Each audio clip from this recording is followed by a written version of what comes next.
Hello, it's Romania Black, and we are so back with the Steins Gate Zero episode 14. Last week I went on a trip, and the week before that I watched Steins Gate Zero episode 13, and I was so mad because I was like, right when we are getting back, we are getting into the nitty gritty, that's when I have to leave, and I have to wait a week before I can watch this episode. So I was like, oh my god, it was so good. It was so good. I was like, it was amazing. I loved episode 13 so much. I would have to say that episode 8 and episode 13 have been my favorites so far of Steins Gate Zero. I think they've been the strongest episodes by far. But now that Kagari is missing, now that Okarin and Moika have discovered where she's been this whole time, I'm very excited to see what we're going to get in the second half of this series, and if things are going to escalate, what's going to happen, all that. I went back and watched the dub episode of episode 13. I will be honest, for the first time, I was a little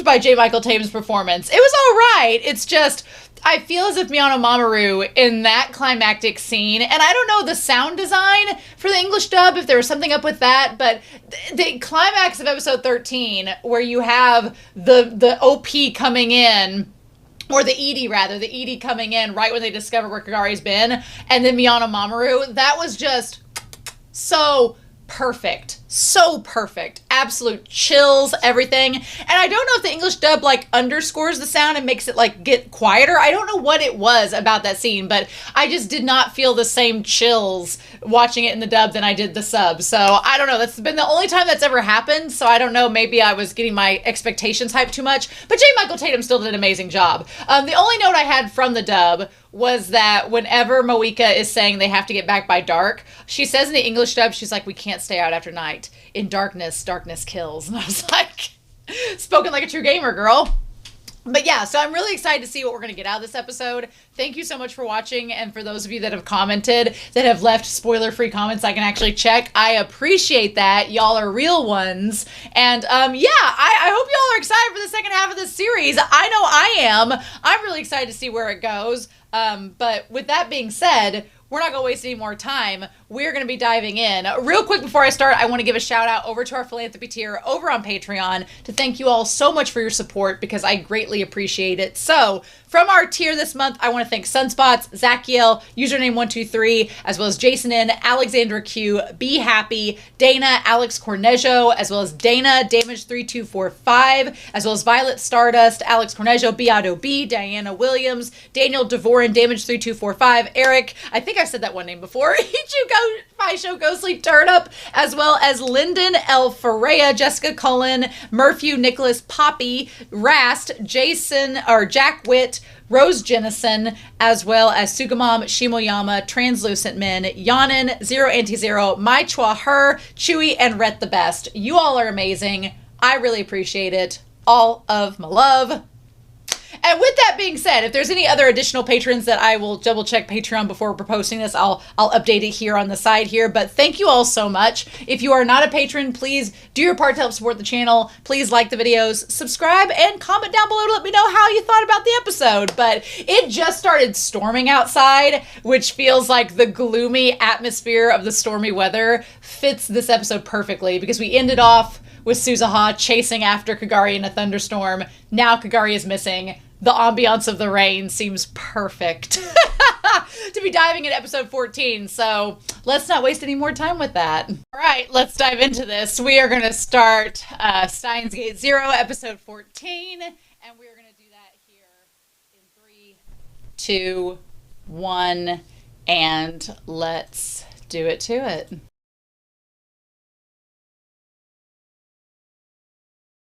Well, I apologize. I went back and did did a little bit of editing because I noticed my mic was having a little bit of a hang up. So I noted it in the reaction, but my mic was going in and out, and I was like, what in the world?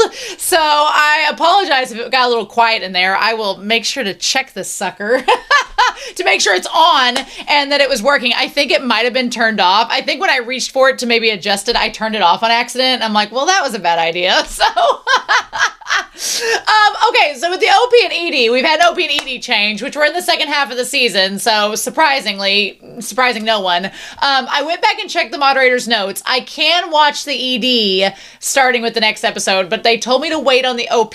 So I will get to the OP, but there's probably some spoilery images in it that I need to wait on, so I will get to it, don't worry. But, I mean, of course, they'd have to end episode, 13 with the amazing ED and the last game. And ever since episode 13, I have had the last game in my playlist, and it's like on my work go-to drive. Like, I love listening to it going to work. That song is amazing. So I'll just have to jam out to it while I wait. But next time with episode 15, I can at least listen to the ED for now. So that's good. But oh my gosh. So I did bring Whiteboard Kun out because with the theorizing that we're going to do, I don't think we need Whiteboard Kun for, and he needs a break still from the other series that's premiering on Saturdays. So if you know, you know. But I did want to look at the title first before we dove into this episode. The title of episode 14 is called The Recognition of the Elastic Limit, Presage or Recognize. Well, presage just means to foreshadow. It means to foreshadow or act as an omen to the future. So it's like basically you're either foreshadowing something or recognizing something that's going to be happening perhaps in the future, which the time leap machine, time leap machine. If Okarin finds out, he's going to be pissed. So we're gonna hold off on that. For now, it's not going to stay a secret very long. I mean, if Daru and Suzuha, I almost said Mayuri, if Daru and Suzuha and Maho know about it, he's going to find out. It's only a matter of time. I'm like, my dude. And then it's not going to be fun. So we're just going to see. But I did look up the elastic limit. So on Britannica's website, it says the elastic limit is the maximum stress or force per unit within a solid material that can arise before the onset of permanent deformation. So basically, I feel like recognition of the elastic limit is, how long can we go in this timeline before things become permanent? Because Suzuha feels like she is on a timeline. She's like, I only have so much time before we can't use the time machine anymore. And there's only so much time before the actions of other people with the time machines and stuff going on around us, before that becomes permanent and we can't, erase any of that. And we're stuck in this World War III world line. And there's only so much time left before things are permanent and we can't do anything about it. So if we're going to act, we need to act now. And they've spent 6 months since Kagari's missing to still not do anything. And I'm like, So yeah, there's that. But yeah, so it says when stresses up to the elastic limit are removed, the material resumes its original shape and size. So stresses beyond the elastic limit cause the material to yield or flow. For such materials, the elastic limit marks the end of elastic behavior and the beginning of plastic behavior. For most brittle materials, stresses beyond the elastic limit result in fracture with almost no plastic deformation. So basically, I feel like plastic kind of cements it in a way. It doesn't have any more flexibility. So that's what we're wanting to avoid. We don't want to get to the point in the world line where we can't go back and change anything. So that's kind of where we're at. Says the elastic limit is in principle different from the proportional limit, which marks the end of a elastic behavior that can be described by Hooke's law, namely that in which stresses the proportional strain or relative deformation, or equivalently, that in which the load is proportional to the displacement. The elastic limit nearly coincides with the proportional limit for some elastic materials, so that at times the two are not distinguished, whereas for other materials, a region of non-proportional elasticity exists between the two. The proportional limit is the endpoint of what is linearly elastic behavior. So basically it causes a strain. You don't want, strains can be divided into normal strains or shear strains based on the forces that cause the deformation. A normal strain is caused by forces perpendicular to the planes, such as in volume or under pressure, and a shear strain is caused by forces parallel to or in line of, such as short metal tubes that are twisted. It's interesting they're talking about this. I wonder if I don't know if it's stretching it too far, no pun intended, to say that the normal strain and the shear strain could be talking about the use of the time leap machine versus the time machines and whatever. So that's interesting. I don't know what we could do with that, but yeah. And then they talk about deformation under pressure and things like that. So yeah, I really like the title of the episode. Lots of things I wasn't expecting. We're going to talk about it with y'all because I was not expecting a time jump, that's for sure. And let's just get into this. We just need to get into this. We're going to dive into episode 14. We're going to do that here in 3, 2, 1. And let's go. So I'm glad that they at least flashed back to them discovering that she was missing. I wanted to see what he was writing here. So what is he writing in English here? It's in cursive, but it's English cursive. It says, although this replay during sleep had been speculated to be important for converting the recent memory stored in the hippocampus to a more permanent memory stored in the neocortex, it had never been demonstrated. Professor Tanagawa had his tome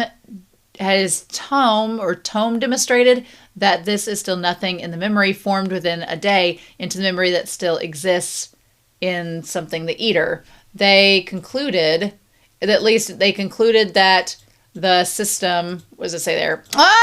So he's working on this paper, and then Mayuri asks where he is, and he's like, I'm at the normal cafe. That little thing with him in the coffee pot is absolutely adorable, and I want that sticker so bad. I want a sticker of Okarin with his little coffee pot. I need that in my life right now. So that's adorable. And she said the usual cafe. I want to make note. I know it's summertime, and so everybody's like peeling off layers, but I think it is important to note that Okarin is peeling off the layers of the black coat and everything. I'm like, are we going to strip down and then get back to our Rentaro roots? I don't know. Daru would like that. I would like that. I need our mad scientist back. But yeah, so we basically back up to, I like Daru throws Suzuha the raincoat. That was sweet. But basically Kagari has gone missing and it's been several months since she vanished. They're like, we looked for her everywhere, but we couldn't locate her. And to see Mayuri be so sad, I mean, I guess Mayuri is getting better, but I can't imagine what she's been going through not seeing her. We're going to talk about all that. I'm assuming that where she went to was back to where the facility where she'd been brainwashed, and maybe they moved her to a different facility since Moika and Okarin had discovered that one, but I don't know. I have questions about the whole brainwashing thing, which we're going to talk about in this. We'll see. Yeah, and Moika says we can't go back to where we were because they've demolished it. And they blocked it off and they've been demolishing the entire facility. So, can't get back to that now, conveniently. So yeah, it's like we don't have definite proof. Since we can't explain Kagari's background, we couldn't recruit the police. That part makes sense. You can't just say, hey, a girl from the future has gone missing. You won't have her in your records at all. Which, in hindsight's 2020, but in hindsight, that should have been a sign that maybe she was held by a secret organization because, if she'd been at somebody's house or something and they tried to trace her, it wouldn't work. So in hindsight, maybe that should have been realized, but it's fine. The rain outside is great ambiance for this episode, by the way. Perfect ambiance. But yeah, so then Mayuri shows up. I can't believe she's still in school. How is this girl still in school? How is she not graduated yet? That is wild to me that we don't normally see Mayuri in her school outfit. There definitely was parts of this episode, not to say that it was disjointed, but it did feel like bits and pieces of it were like, I could see the chapters in the visual novel. I could see you clicking on the visual novel chapter, these cutscenes happen with everything you go, and then you go forward. I could see that in this episode, whereas I haven't seen it much before, and I think because this episode was going from point to point, plot point to plot point. I mean, it's still a good episode, but this was one of the first times I could see, oh, this is based on a visual novel, and I could see that in line. Okay, they concluded that the synaptic something replay of the hippocamp memory, that sleep plays a crucial role in something long-term memory. Oh, okay.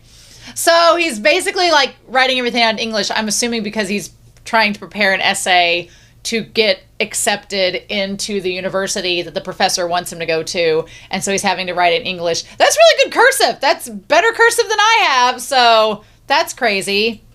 But yeah, summer is coming. Okay, I was told to skip this for now. I will get to this intro at some point. But yeah, also I like that her icon for Daru is this frowny face. That's really funny. So yeah, Maho answers Daru looking freaking like a little cat man. And then Suzuha's like, are you okay? I love that she didn't realize how bad she looks. Girl, understood. I get bags under my eyes really easily. If we end up not being able to use the time machine, then we'll need help with the time leap machine. So, let's talk about this for a hot second. They're not telling Okarin, which I'm not surprised because he would say absolutely not.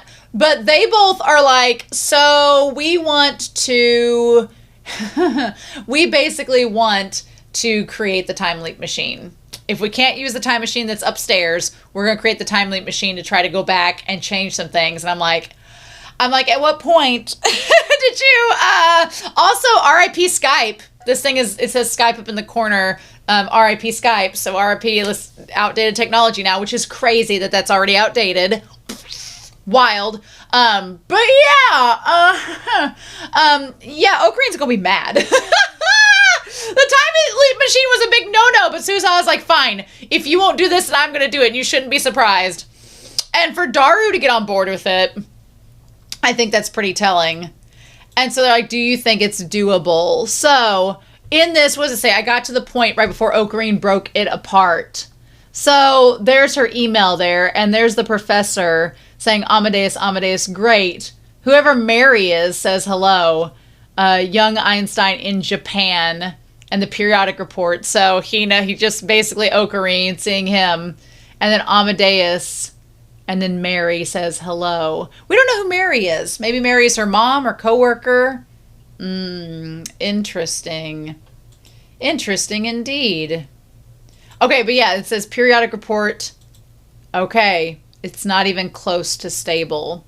So Daru says that he had made the time leap machine up to the point in which Okarin scrapped it because that's when Makise dies and Mayuri gets to live. I'm very curious if they use the time leap machine, if that's going to mess up things with Mayuri. I'm not looking forward to this. This is terrifying. She's like, how did they compress an absurd amount of memory data to be sent into the past? Well, I love that she's questioning it, and Suzuha's like, we're talking to you because we need your help. We can't ask Uncle Okarin, you're our only help.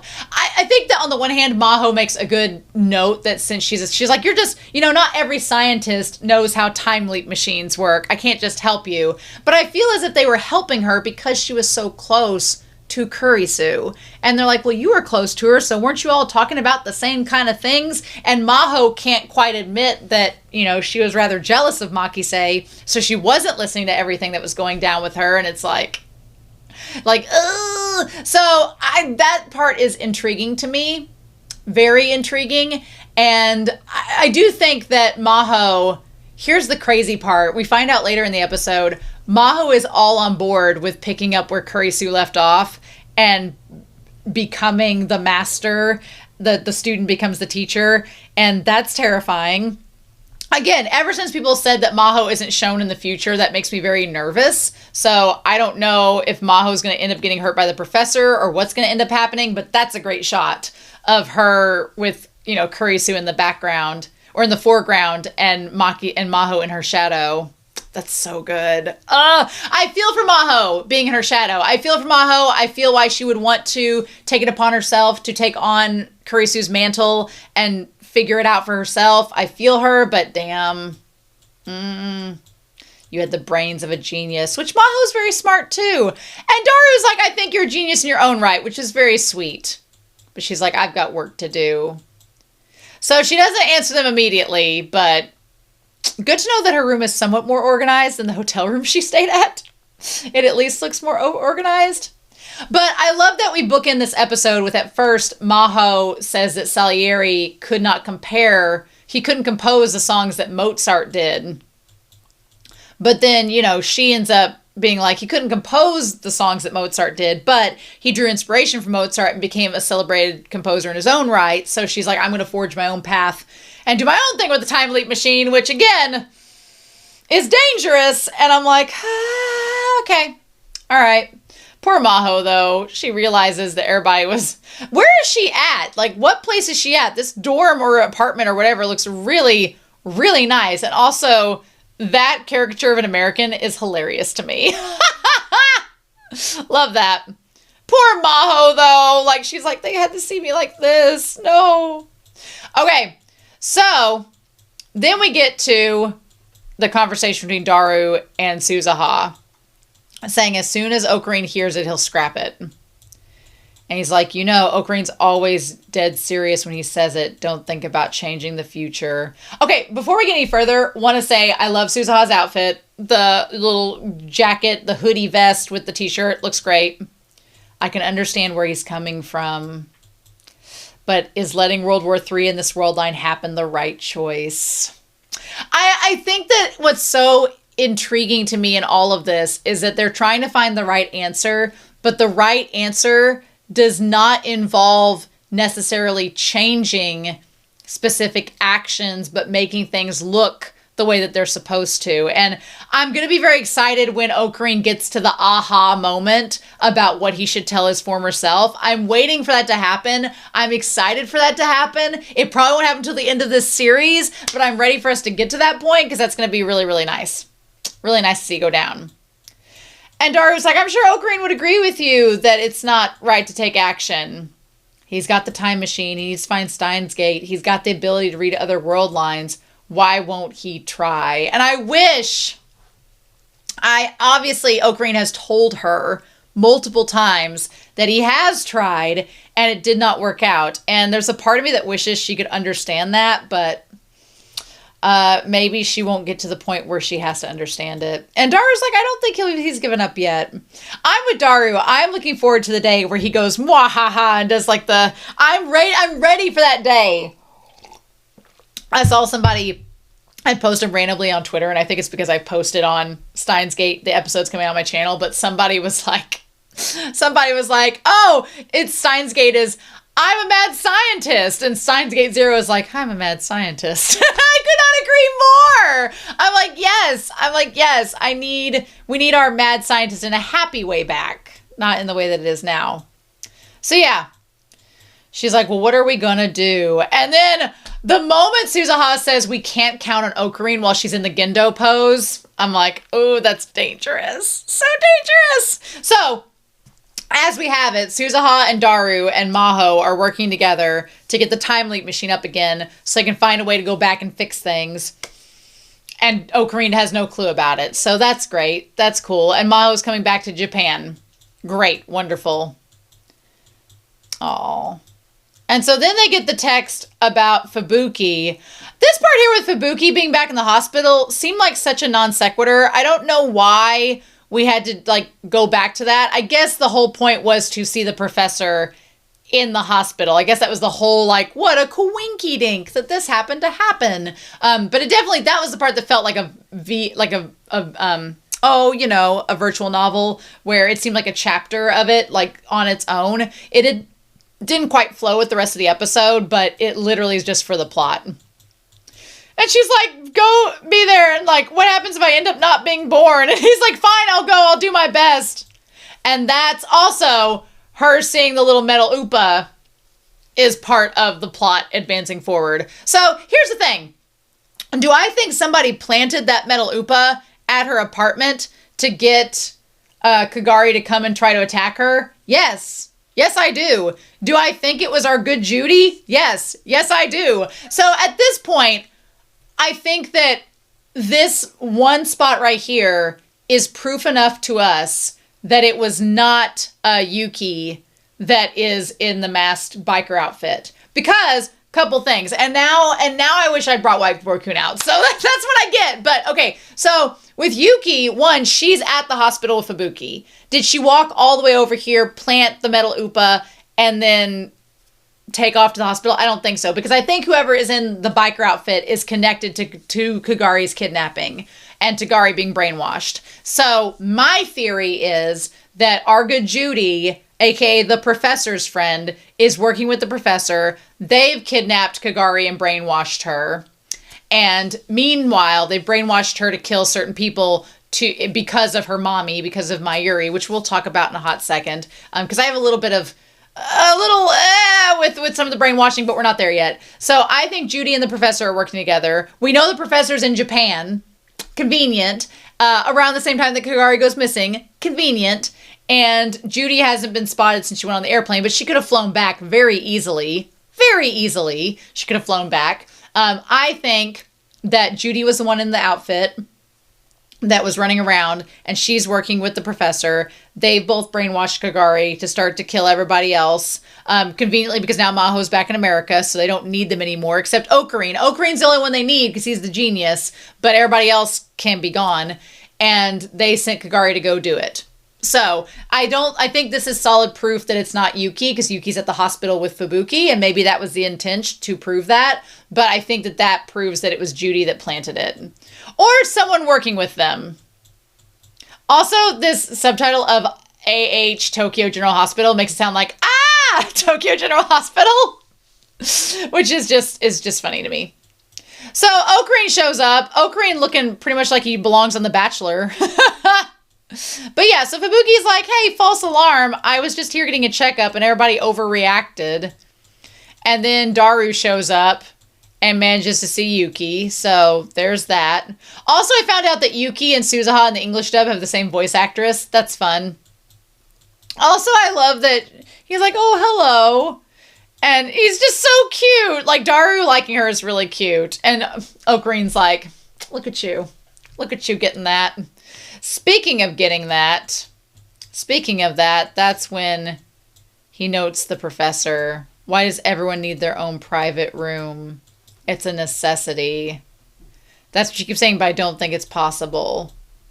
So he wants a private room. Leskinen, yeah, Professor Leskinen. He's like, oh, Rintaro. It's you. Except he says Lentalo, and it's like, no. Also, can we talk about this moment here? Okarin collapsing in his arms. I feel like under any other circumstance, this pose right here would be from like a 90s BL. Okarin is not in any way attracted to Leskin, but do I think Leskin might be to Okarin? Yeah. The professor's giving off 90s BL vibes for sure.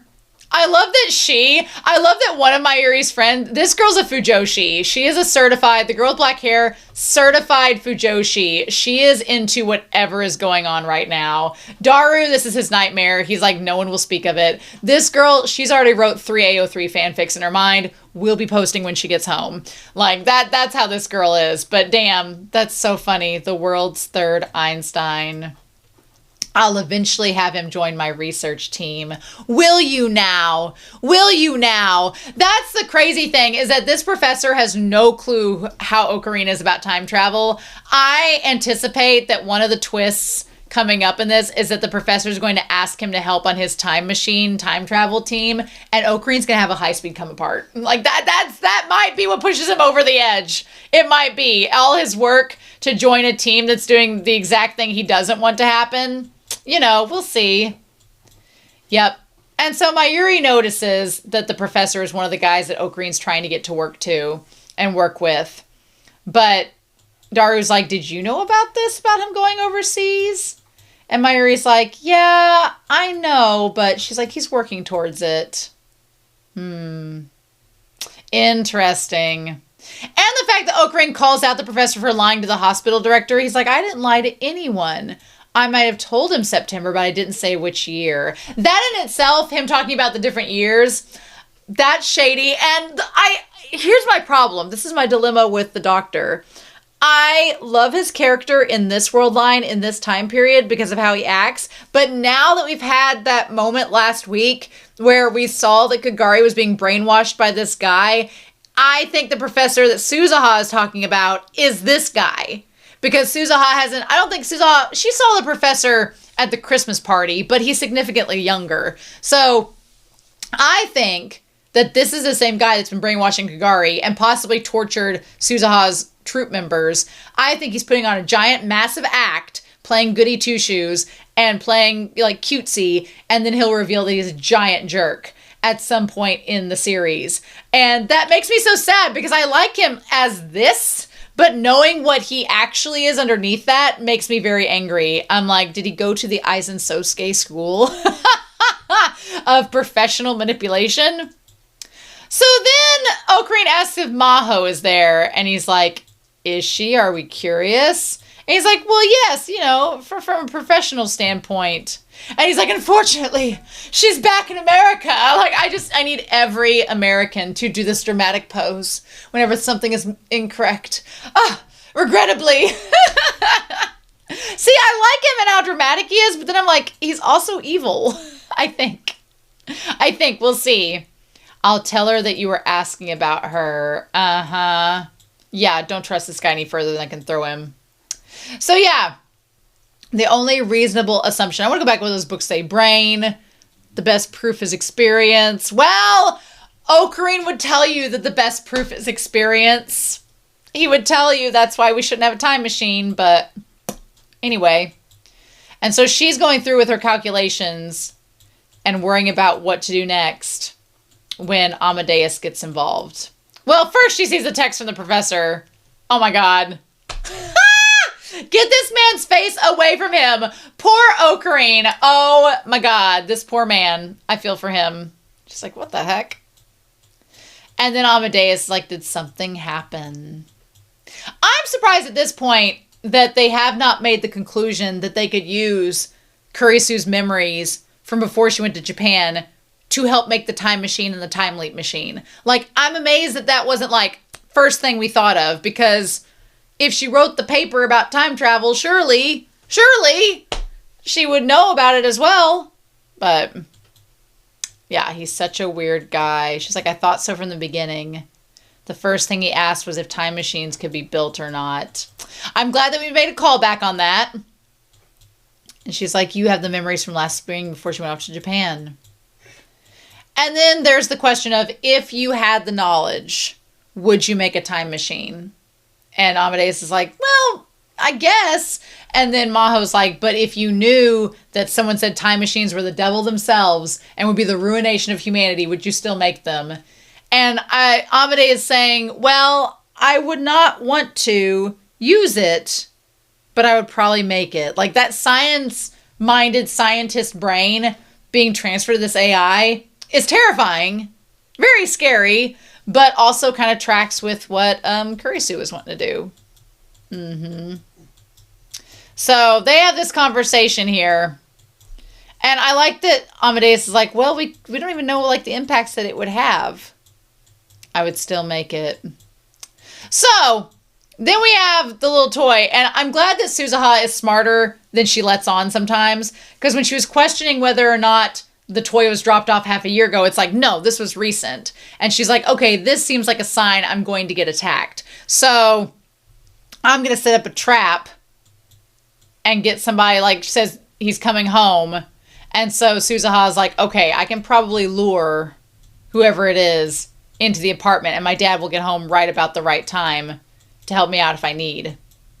But yeah, I can't believe that it was Kagari. I think that the suit was loaned to her from Judy. Also, I feel like if it was really Judy or whoever it is, they wouldn't have taken the helmet off in the first place. They would have tried to run away. But she takes it off. Now, okay, so here's my thing about the brainwashing. She says she hears the voice of God and asks where the gift mommy gave me was. And she asks about it. And she asks if she has it. Which she did. The whole time she was firing that gun, I was afraid she was going to shoot Kagari. But Kagari had the knife, so I don't blame her for defending herself. Also, this moment where she, like, tries to cut with the knives. And she pulls out the two knives. And she throws them. And it, like, slices at her braids. And when she comes in, that's when she has the toy. Nice that Suzuha has her hair down. She looks a lot like Yuki with the hair down. But yeah, it's hard to believe the same girl who's always bawling in the time machine. I'm surprised. But big sis Mayuri was crying too. Here's my thing. If she's brainwashed, but recognizes Suzuha and recognizes Mayuri, then how does that work? I mean, I'm no expert on brainwashing. I just, usually brainwashing makes you forget things. So how does she remember the Upa? And once she remembers, why doesn't she know that Suzuha's not going to hurt her? So maybe she doesn't remember Suzuha. She just remembers the Upa and doesn't understand what Suzuha is saying. And she's like, big sis. Because she says, big sis, it hurts, you're hurting me. And I'm like, but if that's part of the brainwashing, then what? Why is she calling her big sis? And I mean, I don't know the fundamentals of brainwashing, but it is an odd little bit of world building. She does slice her stomach. I'm glad it was just like a surface level wound, because that sucks. Not good. And then she just grabs the Upa and runs. She's like, I will kill you if you hurt my dad. And then she runs off. And he's like, well, that was Kagari, right? So how does this work? And the thing about her crying is like, what? If she's brainwashed, why is she crying? Like, if she can remember things, or if she's hesitating and doing things against her will, but then she does have will, so that part's a little weird. I don't know. I'm not gonna lie. That part's a little bit, the brainwashing thing with Kagari is a little bizarre. I don't know how I feel about it. I'm gonna have to see another episode or two to know how I feel about it. And her just disappearing again and it being like, well, guess she's gone. I don't know. It feels odd. It's an odd plot twist. But I'm glad that Suzuha's okay. So yeah, she's like, it definitely was not her that was there when they all got attacked, because she was at the shrine. So it's somebody else. She was brainwashed and is being controlled by somebody. And she's like, somebody must have found out Kagari came here by time machine and captured her. But that's when she realizes that she was brainwashed from the beginning. She was brainwashed from the moment she got in the time machine. So she just went back to the people that brainwashed her in the first place. Or was picked up by the people that were like, oh, hey, there's somebody that was brainwashed by us. What? How was she already? So they basically try to convince, at this point, Maho to help them. And I do agree with Suzuha. I agree with Suzuha that telling Okarin that she's around would be a bad idea, because she's brainwashed and dangerous, and Okarin, it would cause him more stress. So I agree with her not talking about that with him, because I would probably be hesitant to do that too. But yeah, and she's like, I might have a hunch or two about Kagari if it is brainwashing. And I like that Daru makes the decision at this point that something needs to be done. He's like, Okarin is making all these plans, but these might all fall through and he might be working hard for nothing if we can't, save the past for him. And save the future, in turn. In order to save Kagari, we're going to have to use a time machine. Why did it take me so long to remember? He tormented my Valkyrie comrades one after another. I love they're called Valkyrie. Love that. The Bureau's professor. I feel as if this is Leskin, but I don't know if it is or not. I feel like it is. I don't know if it is or not, but if he turns out to be, he's got the kind of wavy-ish hair, so I feel like it's him. We're gonna see.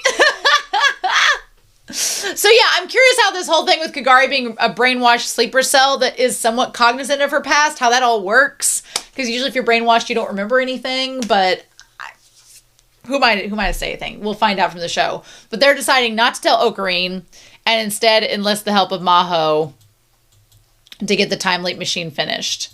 And then they come back again. They're like, it's to save the world. Daru says something stupid about her being in lolly clothes in the summer, and we just need him to stop that. Stop that immediately. But yeah, she's like, without you, we'll never be able to restore the phone microwave. I can't believe that we're going back to the time leap machine. She's like, Makase and Okabe, Rentaru must have in some other world line gone through trial and error over and over. Oh, yes! That's one way to put it. Oh, yes. But they manipulated time. Well, yes, but not to great effect. So she's like, Makase Kurisu built that machine. And it's interesting that she did not congratulate Kurisu about her paper when everyone else was. She's saying the world acknowledged her, but she didn't want to do that. Yep. I just wanted to show that I could go look inside, that I could do that much. What should I do? And that's when Amadeus is like, is something troubling you? I could lend an ear. And then she realizes, she's like, hey. And she's like, oh, help me find an old magazine. This look on Maho's face, where she gets super excited and like blushy, is like the most expressive Maho has been in this series, and it's kind of scary. Even Amadeus is like, oh, what? Amadeus is kind of thrown off. Find this old magazine. And then all the lab coats, because, you know, you can't be scientific without the lab coat. You're just missing a Dr. Pepper, girl. But yeah, the 2010 science, cutting edge of brain science, making the memory data is possible. She's like, I can find a way there all on my own. Not by searching through the answers of your work, but by going down the same path and reaching it myself. That's the scariest part. I mean, Kagari and this whole brainwashing deal is scary. Just them deciding to build the time leak machine is scary. But the fact that Maho's like, oh, why am I looking through a dead person's notes? I'll just figure it out myself, and then I'll get to do it for my own sake. And I'm like, Okarin's gonna be so mad. But yeah. Lots of setup this week. I'm not feeling good about it, though. I'll head back there again. She's so fun. To the city where Maki Kurisu's life ended. The reason itself is hard to put into words, but I like that she's in there doing this, like proving that she's an adult. We get that little tie back there. That's really funny. She's like, look, I'm an adult. If I had to give an answer, there was one person who acknowledged Mozart's talent above everyone else, and it was Salieri. So her basically saying, like, if there was one person to carry on the lineage of Mozart, it was Salieri. If there's one person to carry on the lineage of Makise Kurisu, it is Maho. I don't know. I'm very scared. I'm very nervous about them building this time leap machine. That's terrifying. And the whole bit with Kagari, I'm just like, we did a lot of setup this week, and I don't like where this is headed. But anyway, so yeah, I'm very curious to know your thoughts down below. I hope you all enjoyed this reaction discussion. I'm terrified, so anyway, I will try to make sure the microphone is at top peak next week. Just wait and see. But in the meantime, or the week after next, you all know how that goes. But in the meantime, I'm curious to hear your comments down below. I hope you all have a wonderful week. Please stay safe, take care, and yeah, I'll be back very soon with more of Steins Gate Zero. Bye.